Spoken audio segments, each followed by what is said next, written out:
어제 제가 서울시 공무원 한 명을 만났어요. 2019년 5월에 서울시 공무원 17인이 퀴어 축제 반대한 성명서를 발표를 했거든요.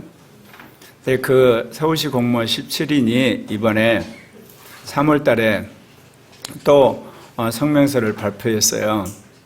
이번 서울시장 후보는 동성애와 퀴어 축제에 대한 분명한 입장을 밝히라. 그렇게 했기 때문에 여기에 대한 여러 가지 탄압이나 공격이 있을 것 같아서 개인적으로 거기에 청년 한 명을 연락을 해서 만났어요. 정말 제가 만나서 얼마나 기뻤는지 몰라요. 우리가 전형적으로 생각하는 그 교회에 헌신된 청년은 아니었지만 정말 믿음이 돈독한 청년을 만났어요. 시골에서 올라와서 이제 서울에서 대학을 다녔는데 충성대에 열심히 다녔던 교회, 그가 이제 ROTC로 이제 군대에 갔댔는데 그 무렵에 교회가 담임 목사 성스켈더 교회가 이제 분란이 생긴 거예요. 제대를 하고 나서 그것 때문에 이제 많이 흔들렸던 거죠. 내가 이 교회를 계속 다녀야 될 건가 말 건가. 근데 하나님의 환상 가운데 어떤 모습을 보여줘가지고 이제 교회를 옮기게 돼서 지금 있는 교회를 다니게 되는데 참 놀라운 거는요. 그 형제가 제대를 하고 GS에 합격을 했어요. GS 그러면 여러분이 아는 것처럼 대기업 아닙니까?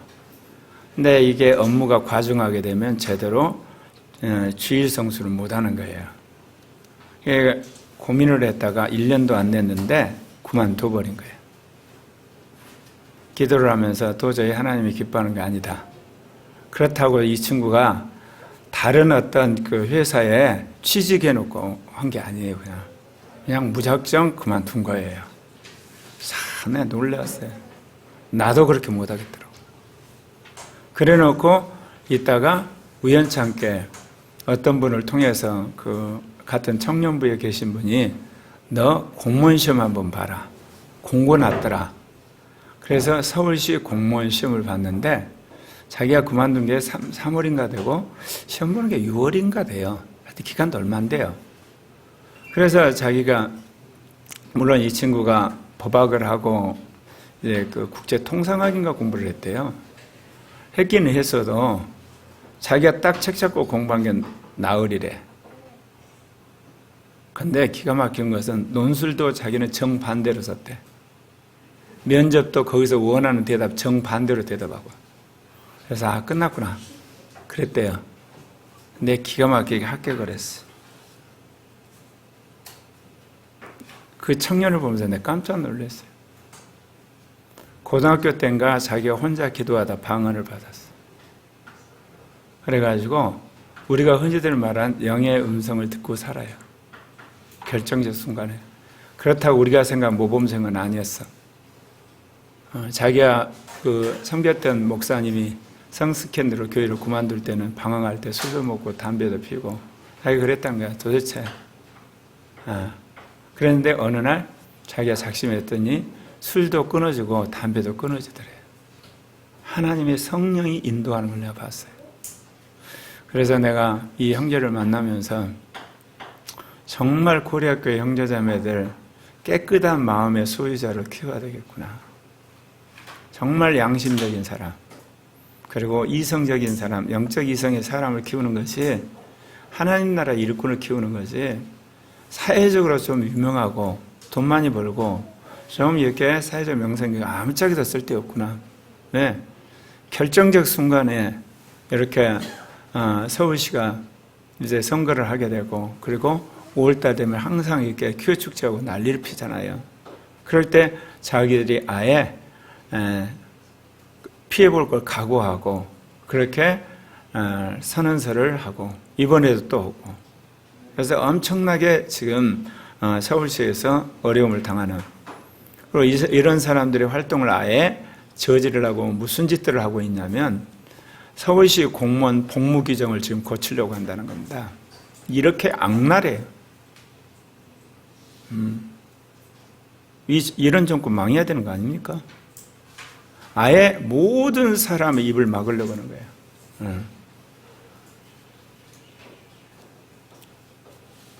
그러면서 하나님이 곳곳에 정말 이 나라를 사랑해서 정말 성령을 따라 말씀을 따라 살아가는 그 친구가 30살이에요. 그래서 내가 참 기뻤는데 제가 이제 만나서 했던 거는 하여튼 어떻게든지 우리가 밖에서 도우려고 한다. 단 하나 죽기까지 절대 공무원 사표 쓰지 말아라. 그걸 원하는 거니까 그쪽에서. 그리고 또 하나 이 시대는 직업 가진 목사가 출연하는 시대다. 젊은 사람들 교회 오라면 안 온다. 직장에서 젊은 사람들 복음 전해야 되기 때문에 당신은 직장에 목사로 파송한 걸 생각하고 직장에서 복음 전해야 돼. 자기도 동감한대. 젊은 사람들 교회 안 온다는 거야. 그렇기 때문에 현장에서 복음 전해야 동의하면서 대화를 이렇게 한 2시간 했는데 막힘이 없어요. 그래서 제가 참 어떻게 보면 하나님이 사람 훈련시키시는구나. 20년을 훈련한 집사도 뛰쳐나갔는데 2시간 만났는데 대화가 되는 거예요. 그러면서 내가 대학원 공부하라고 그랬는데 벌써 서강대 공공대학원 정책대학원을 공부를 하더라고요. 그러면서 통일시대를 준비하는 그런 생각이 있어. 그래서 내가 깜짝 놀랐어요. 그렇다고 해서 우리가 흔히들 말하는 그 주어진 어떤 제자 훈련을 타이트하게 받은 것도 아니에요. 뭐를 이야기하느냐? 우리 마음이 깨끗해야 돼요. 그리고 정말 양심적이어야 되고 진실한 믿음의 소유자가 되고 영적 이성이 역사를 하면 합격을 한 거예요. 그 친구가 합격하고 나니까 주위의 사람들이 계속 물어보잖아요. 너 누구 백으로 왔냐? 그 부서가 서울시 가운데 주로 이렇게 백 있는 사람들이 올 수 있는 자리래요. 하나님 백이라도 믿지를 않는데. 여러분, 새삼스럽게 제가 느꼈어요. 어설프게 우리가 예수 믿고 어설프게 우리가 양심적이고 어설프게 영적 이성이 아니라 확실하게 하면 하나님이 확실하게 하시는구나.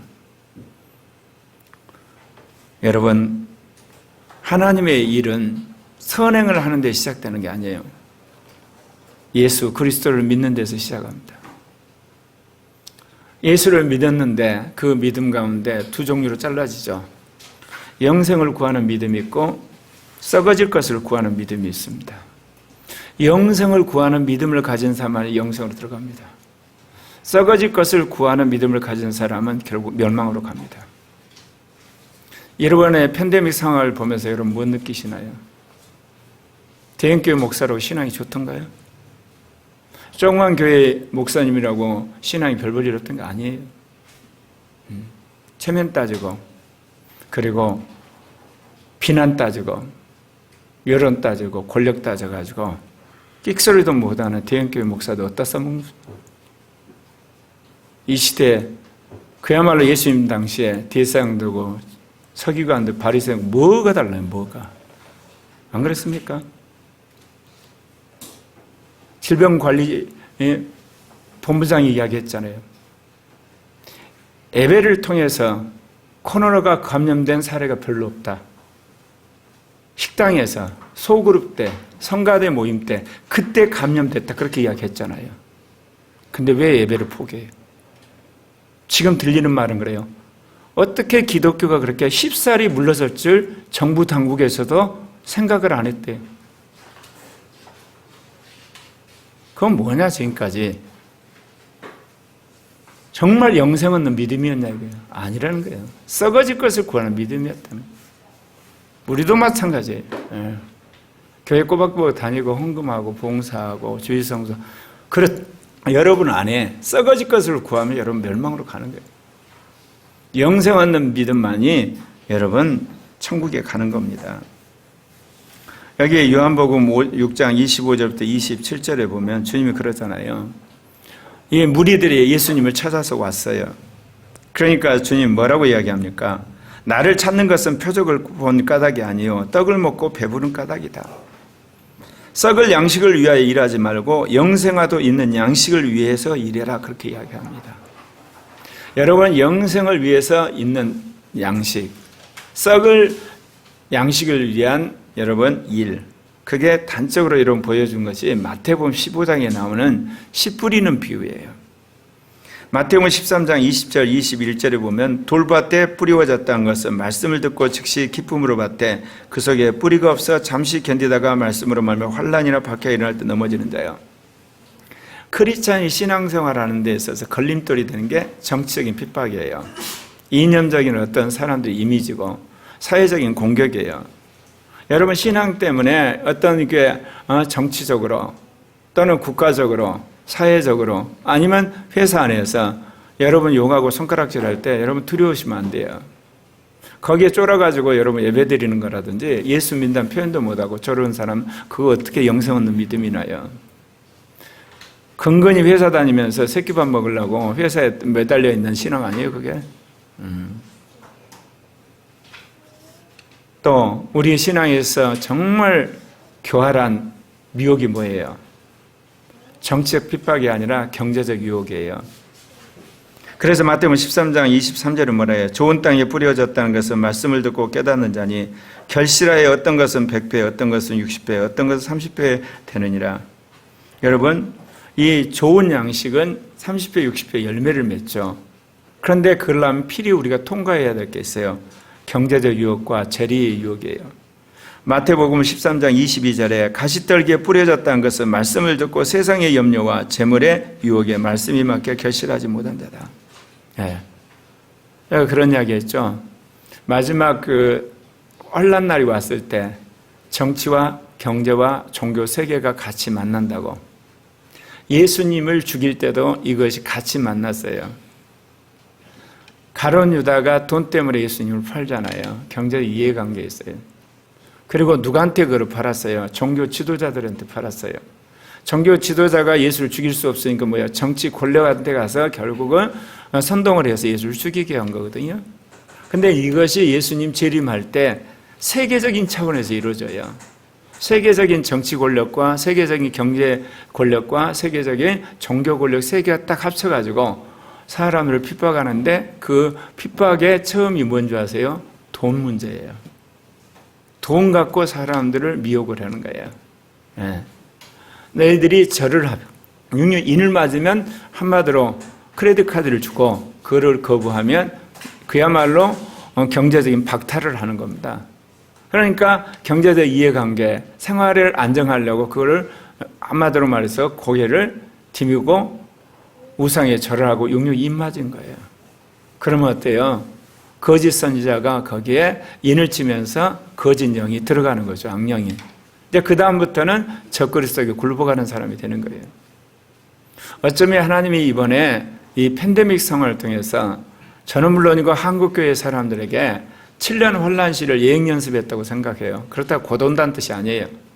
앞으로 이런 일이 비일비재해요. 이번에는 이 질병 때문에 왔죠. 좀 있으면 뭐 때문에 올 것 같아요? 여러분, 식량난 때문에 올 수도 있어요. 좀 나중에는 이제 지구상의 어느 곳에 예를 들면 핵전쟁이 일어날 수가 있어요. 그러면 이제 물자나 그런 걸 통제하기 시작할 때 제일 먼저 예를 들면 이 종교 통제할 수가 있어요. 그럴 때 여러분이 어떤 신앙 색깔을 보이냐, 이게 아주 중요하다는 거예요.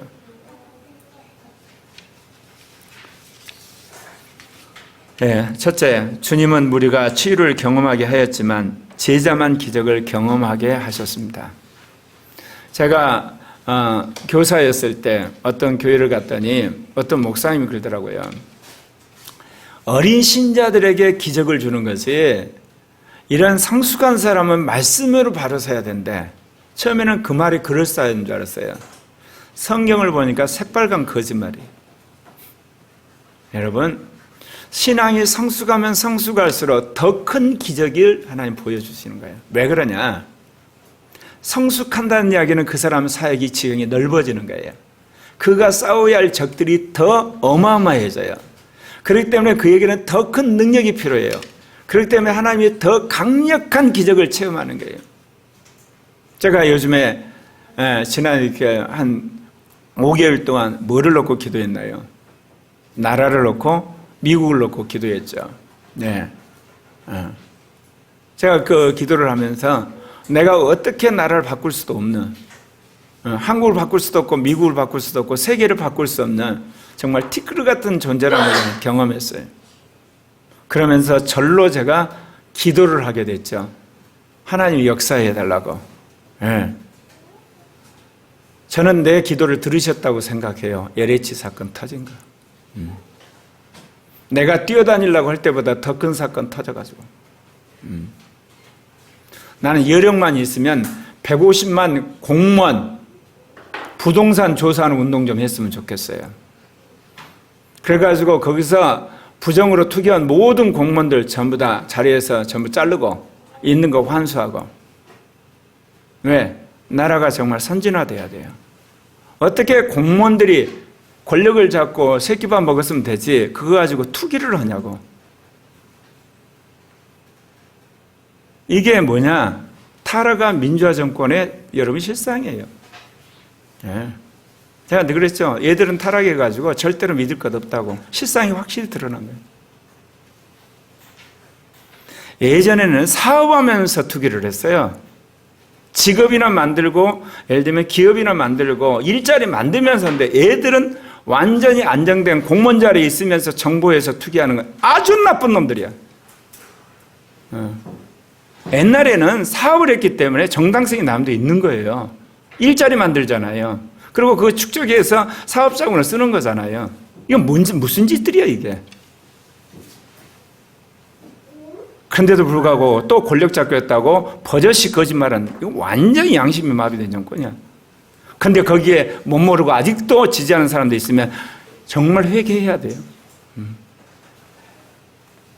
이제 우리는 산업화 세력의 부패함, 민주화 세력의 아예 앙증맞은 그야말로 양심에 마비된 거 봤잖아요.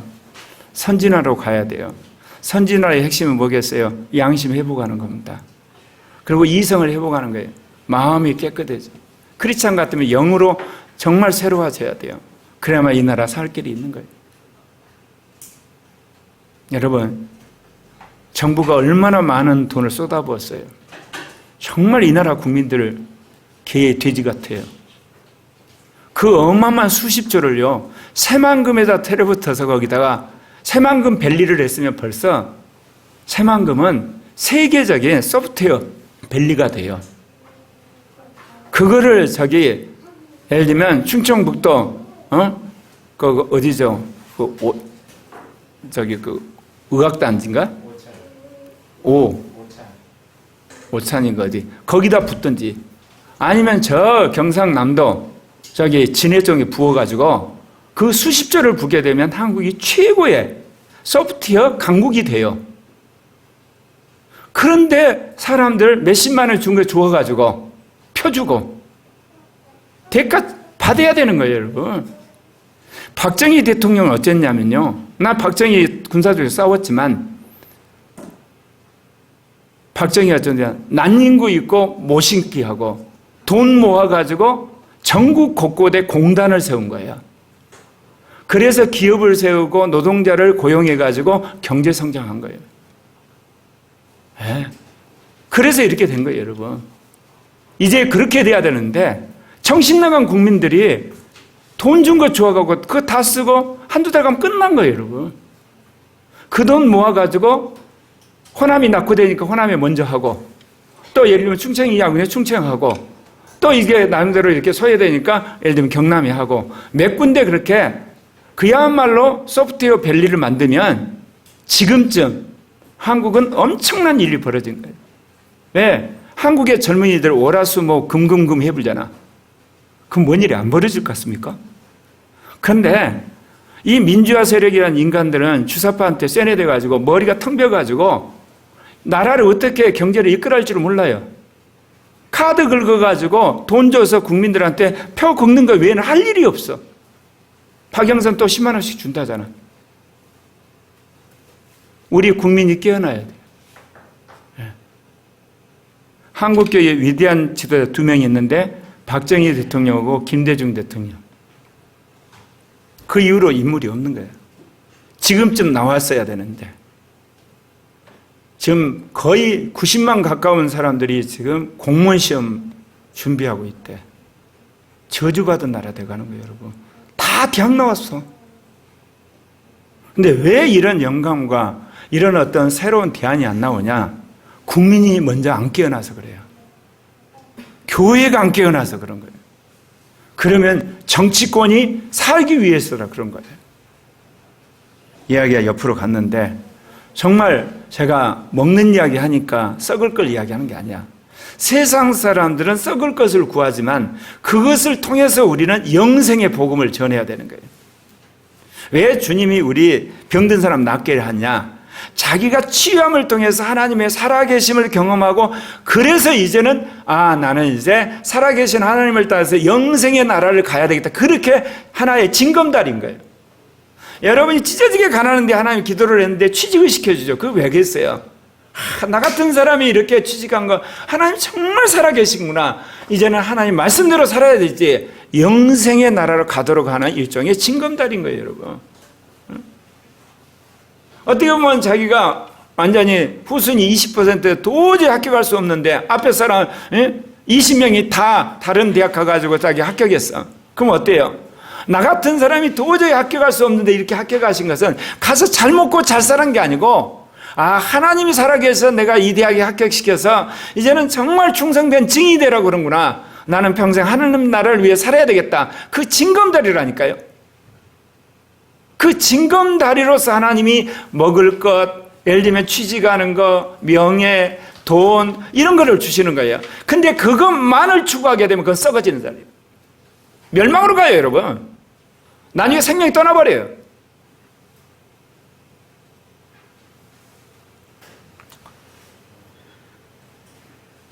여러분이 오늘 읽은 본문을 보면 제자들이 배를 타고 가는데 풍랑이 일죠. 근데 밤에 예수님이 찾아오세요.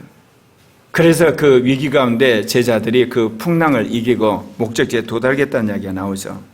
근데 그 밑에 본문을 보면 무리들이 예수님을 찾아가지고 완전히 우왕좌왕하다가 겨우 배를 타고 가버나움을 가서 예수님을 만났다는 이야기가 나오죠. 여러분, 제자와 무리의 특징이 뭡니까? 제자는 늘 예수님과 함께 있었어요. 예수님 홀로 기도하러 가신 적 외에는 항상 같이 있었어요. 무리는요, 필요할 때만 예수님 찾아요. 여러분 자신을 잘 봐야 돼요. 여러분이 항상 주님과 함께 있는가? 필요할 때만 예수님 찾은가? 항상 예수와 함께 있는 사람이 제자예요. 그 사람이 확실하게 영생에 들어가는 거예요. 필요할 때 예수를 찾는 사람은요, 썩을 양식을 구하는 사람들로 멸망할 가능성이 큰 거예요, 여러분. 그런데 예수님은 이 과정 속에서 기적의 놀라운 일들을 행하시는데요. 예수님은 우리 모두가 보는 데서 치유를 행하셨어요. 왜? 예수님은 우리를 치료하러 오신 분이라고 보여주셨던 거예요. 여기 보게 되면 마태복음 14장 13절 14절 같이 읽을까요? 예수께서 들으시고 배를 타고 떠나사 따로 빈들에 가시니 무리가 듣고 여러 고을로부터 걸어서 따라간지라. 예수께서 나오사 큰 무리를 보시고 불쌍히 여기사 그 중에 있는 병자를 고쳐주시니라. 이 무리들에게 예수님이 굉장히 많이 기적을 행하시죠. 이 마태복음 19장 1절 2절에 보면 무리가 따라갈 때 예수님이 또 고쳐주셨다 그랬어요. 또 누가복음 9장 10절부터 11절을 보면 주님께서 이 무리들을 고쳐주시고 하나님 나라 일을 말했다고 이야기합니다. 누가복음 7장 11절부터 13절에 보면 나인성 가부의 아들이 죽여서 오늘날 말하면 상여 메고 가는데 멈추게 한 다음에 그 아들을 살리세요. 그러니까 무리들이 그걸 보면서 예수님의 기적 행하는 걸 보게 되죠. 그리고 요한복음 11장 43절 45절은 죽은 나사로를 무리들 가운데서 보도록 주님께서 이제 살리는 장면 나옵니다. 같이 한번 읽어보실까요? 이 말씀을 하시고 큰 소리로 나사로야 나오라 부르시니 죽은 자가 수족을 배로 동인채로 나오는데 그 얼굴은 수건에 쌓였더라. 예수께서 이르시되 풀어 놓아 다니게 하라 하시니라. 마리아에게 와서 예수께서 하신 일을 본 많은 유대인이 그를 믿었으나 결국은 여러분 사실 죽은 자 중에 살아난 사람은 나사로 한 사람이에요. 예수님은 그 당시 죽은 사람들 다 무덤에 살리지 않으셨어요. 몇 사람만 살렸어요. 왜 살렸겠어요? 그 죽은 자가 살아난 걸 보고 예수를 믿게 하기 위해서 그런 거예요. 예수님이 그 당시 갈릴리와 유다와 사마리아와 예루살렘에 있는 모든 병자를 낫게 했을까요? 안 그랬어요, 여러분. 예수님이 많은 사람을 낫게 했지만 결국은 일부예요. 왜 했겠어요? 병이 치유된 걸 통해서 다른 사람도 예수를 믿으라고 그러시게 하신 거예요. 여러분 확실히 아셔야 돼요. 나에게 기적이 일어나고 치유가 일어난 것은 예수를 믿게 하기 위한 수단이라는 거. 이건 머릿속에 명심하셔야 돼요. 근데 우리는 뭐냐? 돈 안 들이고 병 나은 거. 그야말로 이제 마음대로 돌아다닐 수 있는 건강을 회복한 것에 너무너무 좋아해가지고 결국 육신적으로 가서 더 멸망의 길로 가버려요.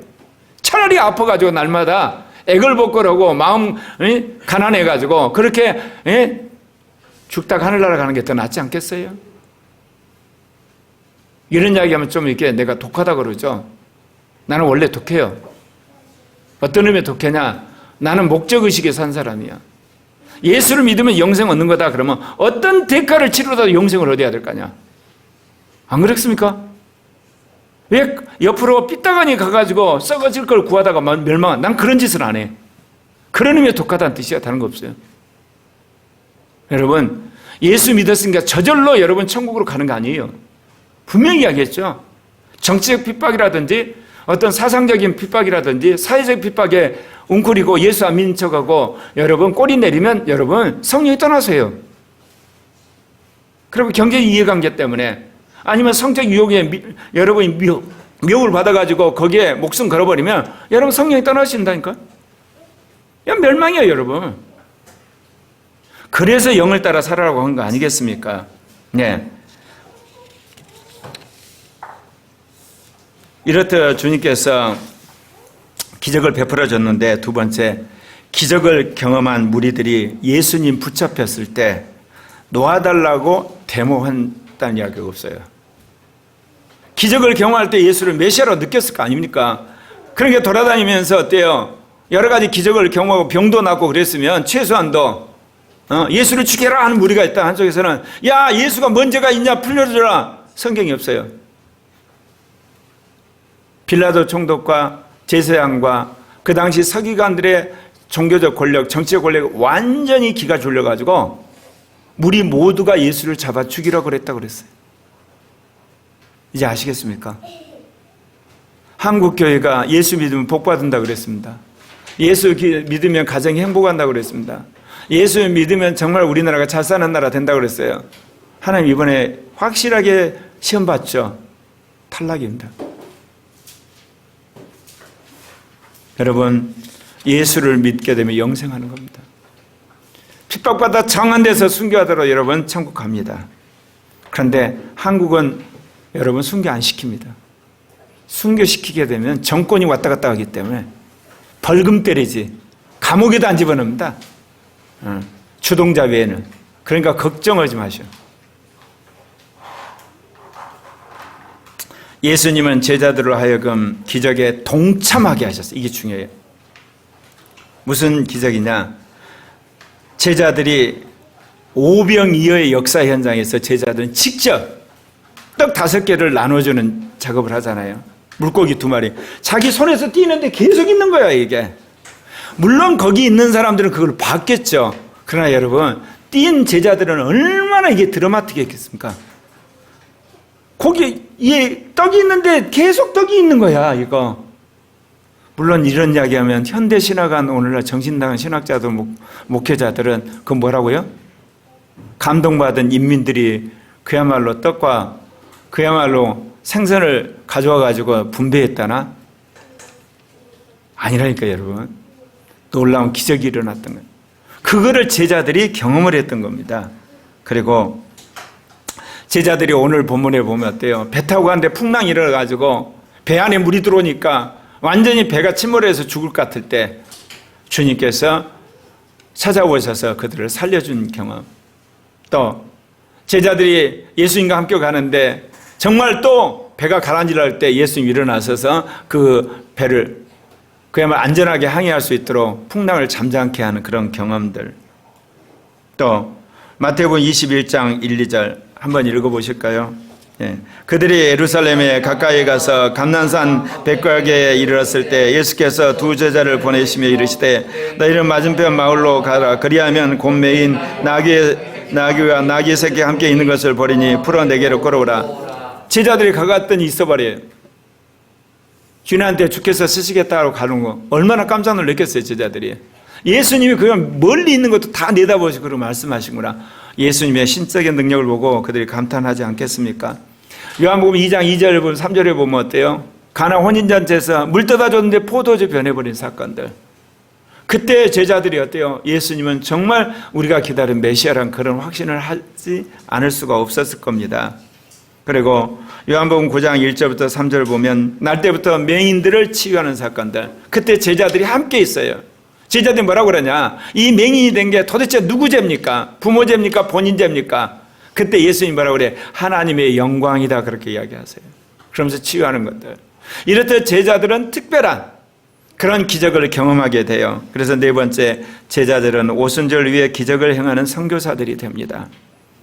여러분, 많은 제자들이 있었지만 예수님을 따랐던 제자들 그중에 500명에게만 예수님이 부활해서 나타나세요. 그중에 120명만 예수님 말을 듣고 예루살렘으로 옵니다. 그래서 마가다락방에서 기도하다가 성령을 받습니다.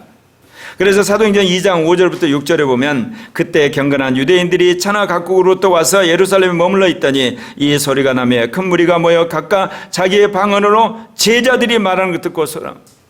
여러분, 방언은 누가 받았냐? 군중들이 받았던 게 아니에요. 예수한테 와가지고 떡불스를 보고 그리고 병 고치고 그리고 예수를 만났던 그런 사람들이 아니라 적어도 예수와 상당한 기간을 같이 동고동락하면서 예수의 가르침과 기적을 받던 사람들이 결국은 120명이 예루살렘에 모여가지고 기도하다가 성령 받고 방언하게 된 것입니다. 사도행전 9장 17절 18절 보면 아나니라는 사람이 이게 제자인데 그 사람이 사울에게 성령세례 주는 장면이 나옵니다. 그가 예수님 제자였는지 모르지만 분명한 제자라고 나옵니다. 여러분, 제자는 성령을 받아서 예수 그리스도의 복음을 전할 뿐만 아니라 성령세를 주고 정말 복음을 증거하는데 목숨을 거는 사람인 것입니다. 사도행전 21장 4절에 보면 제자들을 찾아 거기서 이래를 머물더니 그 제자들이 성령의 감동으로 바울더러 예루살렘에 들어가지 말라 하더라. 바울이 예루살렘에 올라갔는데 제자들이 성령의 은사를 받았어요. 예언의 은사를. 기도를 해보더니 예루살렘 가지 마십시오. 가면 잡힙니다. 제자들은 복음의 증인이었고 성령 충만했고 그리고 더불어서 서로에게 돕고 돕는 가운데 사랑의 공동체를 세웠던 것입니다. 다섯 번째, 예수님이 세 제자에게만 경험시킨 사건이 있습니다.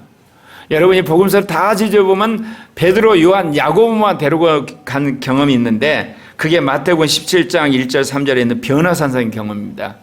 변화산성에 누가 오십니까? 예수님이 나타나시고요. 그리고 모세가 나타나고 그리고 엘리야가 나타나고 그거는 베드로, 요한, 야고보만 경험합니다. 특별한 경험입니다. 그리고 이 베드로, 요한, 야고보만이 간 것이 회당장의 딸이 죽었을 때 그를 살리러 들어갈 때 세 사람만 데리고 갑니다.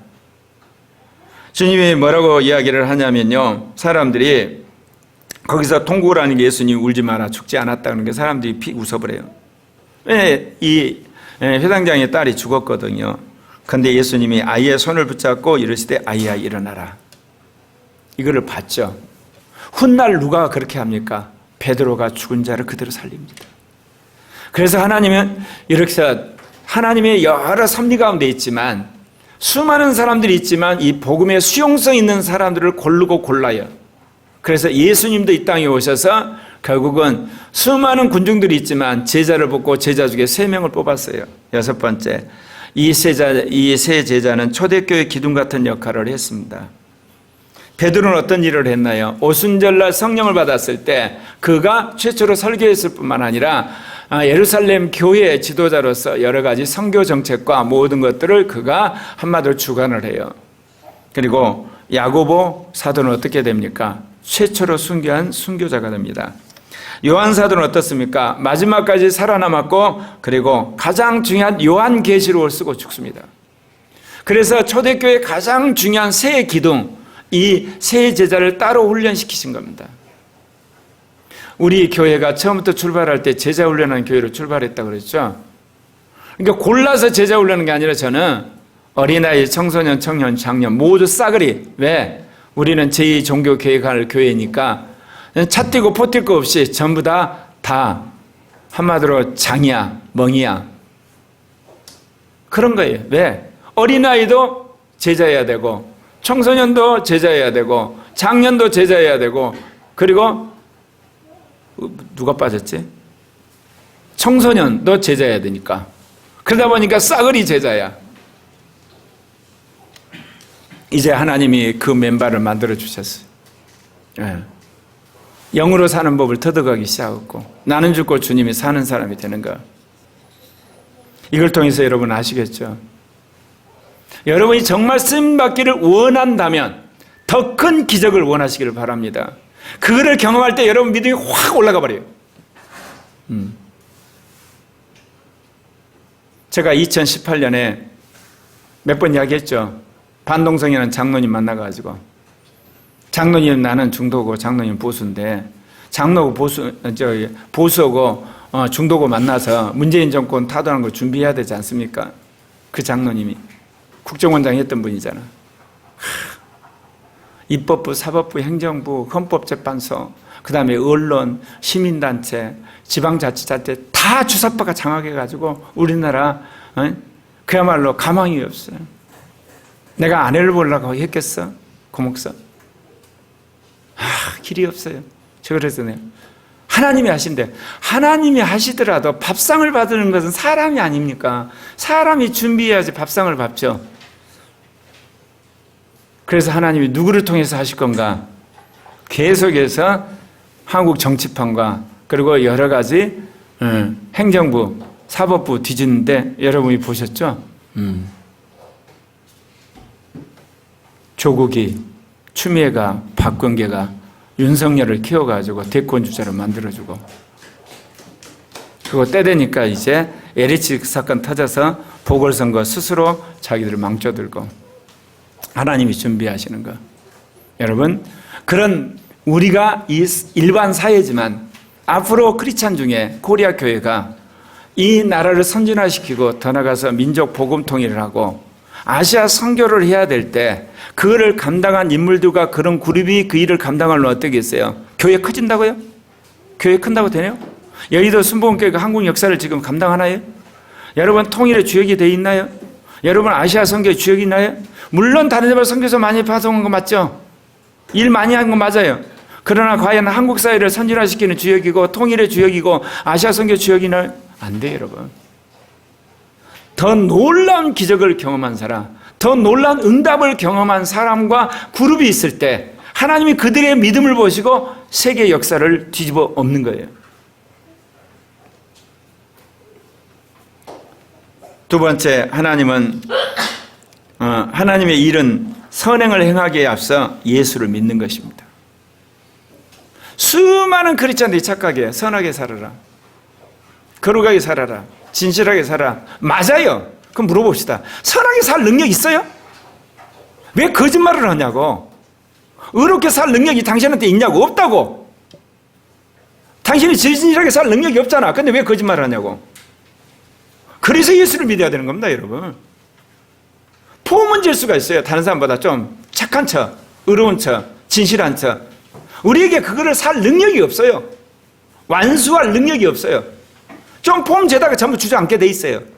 더 정확히 말하면 적당히 선하고 자기가 지은 악을 숨겨요. 적당히 의롭고 자기가 지은 죄 다 숨겨요. 적당히 진실하고 나머지는 다 숨겨요. 그게 LH 사건 아니에요. 민주화 세력이 그야말로 전 국민을 향해 사기치고 합법적으로 그냥 150만 중에 얼마가 했을지 모르지만 분명한 거는요, 어마어마한 숫자가 했어요. 그러니까 국민들 생각하기에 너무 세상이 팍팍한 건 뭐예요? 뭔가 누군가 먹은 거예요, 다. 정말이에요. 겉으로는 민주하고 공정인데 안은 다 입어먹은 거. 근데도 불구하고 이런 걸 모르고, 제가 이런 이야기 했잖아요, 일찍이. 문재인 정권 이거 겉은 번지르지만 정말 악랄한 정권, 거짓말 정권이라고. 그때 여러분 믿었나요? 안 믿었잖아. 목사님 밤날 정치 이야기한다고. 이런 날이 온다니까.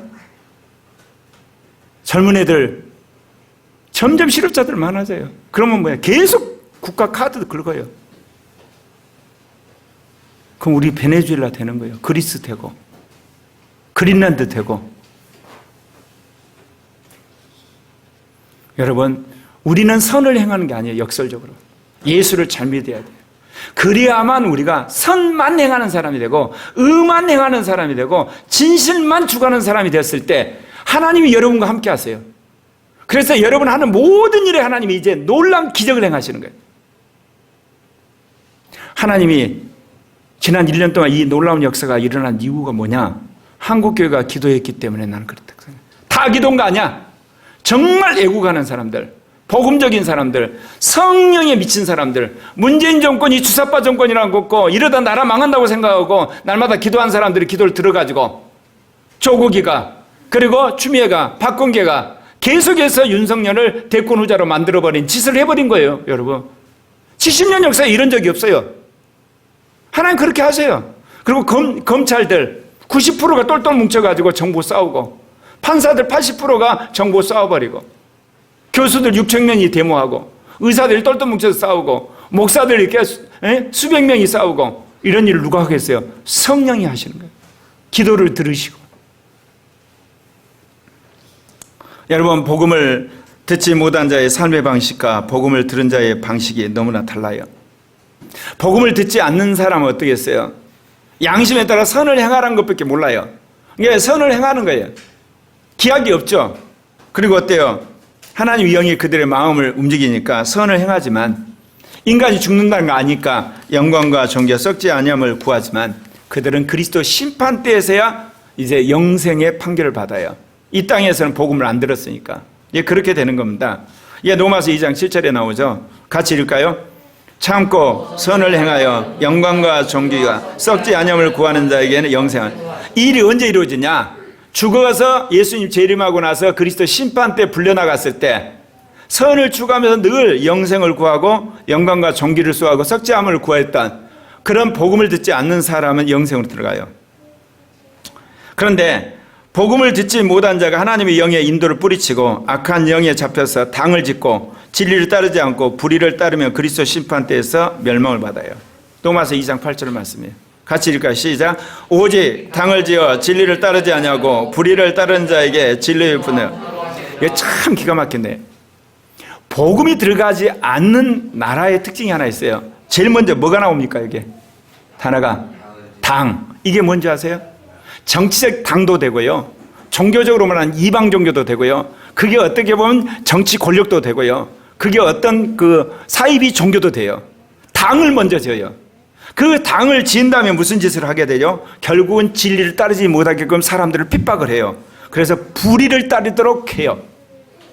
그들은 마지막 주님 오실 때 그리스도 심판 때 불려나가가지고 결국 멸망으로 판결받아서 지옥 가는 겁니다. 네. 이게 복음을 듣지 않는 문화권에서 일어난 일이에요. 그러면 이제 세 번째, 복음을 들은 자는 어떻게 했어요? 회개하면 하나님 영의 복음을 믿게 하시는 거예요. 회개하라, 주 예수를 믿으라.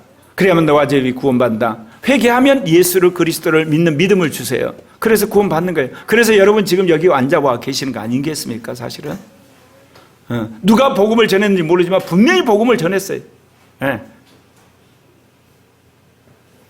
그렇게 되면 어때요? 예수를 믿어 의롭다함을 받은 자는 선을 행하기에 앞서 믿음으로 사는 법을 배워야 돼요. 이건 너무너무 중요한 거예요, 여러분. 네. 나는 이 복음만 하면 열받아 생각나는 장로가 있어. 누구겠어? 손봉호 장로. 나라 위기 때만 등장해가지고 완전히 복음을 왜곡하는 사꾼 장로. 여러분, 이방인 앞에서 그리스도인은 뭐를 이야기해야 되냐면, 뭐를 이야기하게 됐어요? 인간은 다 같이 죄인입니다. 교회가 참 연약하기 때문에 실수가 많습니다. 그렇기 때문에 우리는 예수를 믿는 거고, 예수를 믿음으로 사람들이 변해져 가는 겁니다. 그러나 우리는 예수의 복음을 우리는 절대로 포기할 수 없습니다. 예배의 자유, 종교의 자유, 이건 포기할 수가 없습니다. 우리가 코로나 방역 철저히 하겠습니다. 국민도 종교의 자유를 존중해 주시기 바랍니다. 그런 말 못하나? 무슨 놈의 배려야? 공산당 앞에서 배려고, 군사 독재 앞에서 배려고, 코로나 계엄령 앞에서 배려고, 일본 신사 참배 앞에서 배려요? 그럴싸한 말에 여러분 속으시면 안 돼요. 여러분 믿음으로 사는 법을 배우셔야 돼요. 믿음으로. 우리는 선을 먼저 가르치면 안 돼요. 선을 하라고 하는 이유가 뭐라고 그랬어요? 예수 믿는 우리 아들, 딸들에게 악한 걸 깨닫게 하기 위해서 그런 거예요. 너 의롭게 살아라, 그 이야기는 얘가 의롭게 살아서가 아니고 의롭게 살다 보면 내가 죄인이란 걸 알게 하기 위해서 한 거라니까요. 너 진실해라. 얘가 밤낮 거짓말하는 걸 알게 하기 위해서 한 거지. 그 능력이 엄마 아빠도 없어. 아들 딸에게도 없어요, 여러분. 먼저 믿어서 성령이 오셔야만 되는 거야. 아멘입니까? 이거를 여러분 신앙의 순서를 머릿속에 확실히 여러분 새기셔야 돼요. 이거 안 하면 이제 기독교인들이 이중인격자가 돼요. 믿음으로 살았다가 선을 행했다가 거짓말했다가 감췄다가 정신이 없는 거예요, 여러분. 선도 좀 행했다가 또 악도 행했다가 솔직했다가 거짓말에 감췄다가 믿음으로 살았다가 어제는 근심했다가 염려했다가 좀 바쁘시지 않나요, 여러분들? 헷갈리고? 산뜻하게 사세요. 믿음으로 사는 것으로 그냥 직진하십시오. 아멘? 5번째, 믿음으로 선을 행하려고 하는 나에게 뭐가 있더라? 악이 함께 있는 걸 경험하셔야 돼요. 네. 이게 진짜 크리스찬이 되는 길목이에요. 네. 의를 행하는데 나는 괜찮더라. 선을 행하려고 했는데 악이 있더라. 내가 그래도 참되게 살려고 하는데 밤날 내가 보니까 사람들이 거짓말 많이 했더라. 이거를 인정을 하셔야 된다니까. 나 이번에 기쁨이 오고 나라를 보면 너무 감사한 거예요. 아, 초등학생에도 이것이 가능하구나. 그걸 확인한 거예요. 확인. 그것도 세뇌해가지고 애들이 한 게 아니라 자기가 경험을 한 거. 그래서 이제 우리 앞으로 예수 믿고 온 사람들을 그 뭐 성경 공부한다고 뭐 앞단계 할 필요 없이 곧바로 성령 세례를 받고 오사함 배우고 나면 오죽음으로 들어가 버려야 되겠다. 그걸 느꼈어요. 자, 6번째 같이 읽을까요? 시작. 거듭남으로 생겨난 속사람은 하나님의 법을 지키기를 원하지만 육신에 있는 죄의 법으로 끌려가는 것 수없이 경험합니다. 여러분 하여튼 여기 아마 수십 번 내가 인용했을 거예요. 같이 읽읍시다. 로마서 7장 22, 23절. 내 속사람으로 하나님의 법을 즐거워하되 내 지체 속에서 한 다른 법이 내 이성의 법과 싸워 내 지체 속에 있는 죄의 법으로 나를 사로잡는다. 이성은 하나님의 법으로, 육신은 죄의 법으로 나를 끌고 와서 죄짓게 한다 이거예요. 그럼 무슨 일이 벌어져야 돼요? 7번 같이 읽겠습니다. 자신의 연약함을 인정하고 그리스도 예수 안에 있음을 믿을 때 죄와 사망의 법에서 해방되는 역사가 일어난다. 예. 이게 하나님 은혜로 일어나는 거예요, 여러분. 아까 말한 그 서울시 공무원. 자기가 이렇게 갈 길을 잃어버려가지고 담임 목사님이 그랬다니까 술도 하고 담배 다시 하게 됐대. 근데 어느 날 이렇게 살면 안 되지. 내가 이럴 수는 없지. 하고 하나님께 간절히 기도했더니 술하고 담배 끊어져 버리더래요. 사실 그런 겁니다, 여러분. 진실하게 여러분 회개하면요. 안에서 영이 여러분 안에 육신의 정욕을 십자가에 못 박은 순간 여러분이 새로워져 버려요. 근데 왜 우리가 회개를 해도 그런 일이 잘 안 일어나냐면 가짜로 회개를 해요. 진짜는 30%고 70%는 가짜예요. 그러니까 성령의 역사를 못 하는 거예요. 근데 100% 완전히 여러분이 하나님 앞에 마음을 다해 회개를 딱 해버리면요. 알았다. 성령이 딱 해가지고 그 육신의 정욕을 딱 걷어가 버려요. 죄를. 아니, 그렇다니까요, 여러분. 8번째, 육신을 못 받고 영으로 몸의 행실을 죽는 삶을 산다. 예, 이 말씀 한번 같이 읽는 게 필요하겠죠. 시작. 너희가 육신대로 살면 반드시 죽을 것이로되 영으로서 몸의 행실을 죽이면 살리니. 이 말씀이 제2종교개혁의 영생론이에요. 예수를 믿어 구원받았던 모든 사람들에게 변함없이 이 말씀이 마지막 심판대에서 꽂히게 될 겁니다. 육신대로 살면 반드시 죽을 것이로되 영으로 몸의 행실을 죽이면 살리니. 그렇습니다. 9번입니다. 같이. 자신의 몸을 거룩한 산제물로 드림으로 선으로 악을 이기는 삶을 산다. 로마서 12장 20절 20절 같이 읽겠습니다. 내 원수가 줄이거든 먹이고 목마르거든 마시게 하라. 그리함으로 너가 숯불을 그 머리에 쌓아 놓으리라. 악에게 지지 말고 선으로 악을 이기라. 자, 예수를 믿은 다음에 마지막 피날레가 뭐로 나오죠? 10번째입니다. 이거예요. 시작. 육신적으로 짓는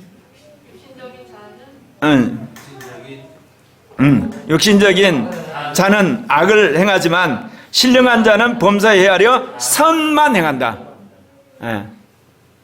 네.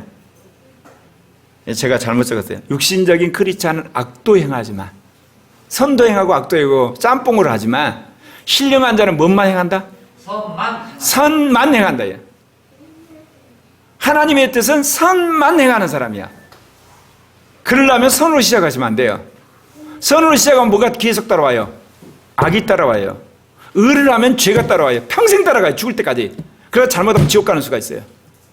그러니까 아예 여러분 선을 행할 생각 말고, 의를 행할 생각 말고, 진실할 생각 말고 누구를 먼저 믿어요? 예수를 먼저 믿으셔야 돼요. 그래서 영을 따라서 이 단계를 거쳐오면 마지막은 뭐예요? 선만 행하는 사람. 그렇게 돼요. 반드시 되게 돼 있어요. 제가 살아보니까 그래요. 살아보니까. 여러분, 제가 이렇게 정권을 향해서 험한 말 이야기하니까 제가 단디 가서 그렇게 욕하고 거짓말하고 그럴 것 같죠? 그럴 것 같나요? 여러분, 그건 정권을 향해서 내가 저주를 하는 거예요. 왜? 5,300만 국민이 토탄에 빠지고, 특별히 젊은이들 수백만이 실업자고 반실업자 상태에서 이 한마디로 엄청난 죄와 고통당하게 한 것 때문에 내 이미지 생각하면 그런 말 하면 안 되지. 근데 그 청문이들 그 모습을 보는데 내가 그대로 있나? 여러분, 주님은 우리를 어떤 사람을 만든다고요? 선만 행하는 사람. 이게 마지막 목표예요. 예. 그래서 여러분을 선을 행하는 것이 아니라 뭐로 시작해야 된다고? 예수를 믿음으로. 그리고 영을 따름으로. 그리고 이제는 범사에 악은 모양이라도 버리고 선을 행하는 여러분 되시기를 바랍니다. 마지막 그거 읽도록 하십시다. 데살로니가전서 5장 21절 22절 시작. 범사에 헤아려 좋은 것을 취하고 악은 어떤 모양이로 버리라. 아멘. 기도하겠습니다.